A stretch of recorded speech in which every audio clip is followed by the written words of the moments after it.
بسم اللہ الرحمن الرحیم۔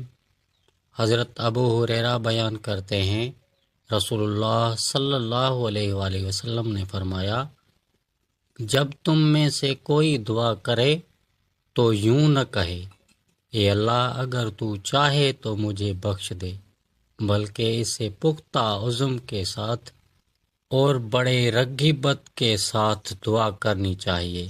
کسی بھی چیز کا عطا کرنا اللہ کے لیے کوئی گراں نہیں۔ حضرت ابو ہریرہ بیان کرتے ہیں، رسول اللہ صلی اللہ علیہ وآلہ وسلم نے فرمایا، بندہ جب تک کسی گناہ یا قطع رحمی کے بارے میں دعا نہ کرے، اس کی دعا قبول ہوتی ہے، بشرطے کہ وہ جلد بازی نہ کرے۔ عرض کیا گیا، اللہ کے رسول جلد بازی سے کیا مراد ہے؟ آپ صلی اللہ علیہ وآلہ وسلم نے فرمایا، وہ کہنا ہے، میں تو بہت دعائیں کر چکا لیکن میری دعا قبول ہی نہیں ہوتی۔ اس صورتحال میں وہ مایوس ہو جاتا ہے اور دعا کرنا چھوڑ دیتا ہے۔ حضرت جابر بیان کرتے ہیں، رسول اللہ صلی اللہ علیہ وآلہ وسلم نے فرمایا، اپنے اولاد اور اپنے اموال کے لیے بد دعا نہ کرو، کہیں ایسا نہ ہو کہ تم کسی ایسی گھڑی میں اللہ سے دعا کر بیٹھو جس میں دعا قبول ہو جاتی ہے۔ حضرت نعمان بن بشیر بیان کرتے ہیں، رسول اللہ صلی اللہ علیہ وآلہ وسلم نے فرمایا، دعا ہی عبادت ہے۔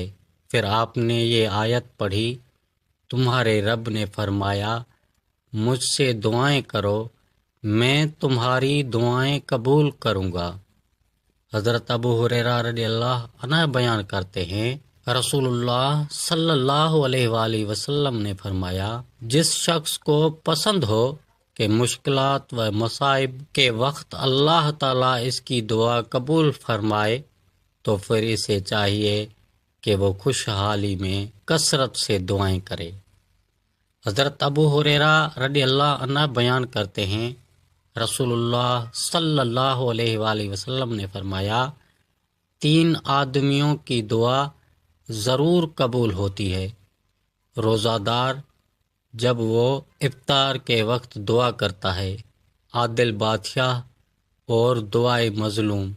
اللہ اس دعا کو بادلوں کے اوپر اٹھا لیتا ہے، اس کے لیے آسمان کے دروازے کھول دیے جاتے ہیں اور رب فرماتا ہے، میری عزت کی قسم میں ضرور تمہاری مدد کروں گا، خواہ کچھ دیر سے ہو۔ حضرت ابو ہریرہ رضی اللہ عنہ بیان کرتے ہیں، رسول اللہ صلی اللہ علیہ وآلہ وسلم نے فرمایا، 3 دعائیں ایسی ہیں جن کی قبولیت میں کوئی شک نہیں، والد کی دعا، مسافر کی دعا اور مظلوم کی دعا۔